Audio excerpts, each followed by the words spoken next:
Praise the lord.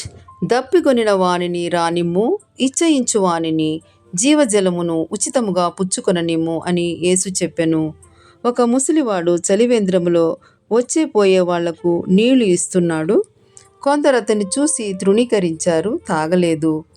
కొందరు ఎడారి గుండా ప్రయాణం చెయ్యాలి కాబట్టి అందరూ నీళ్లు త్రాగి సంతోషంగా వెళ్లారు.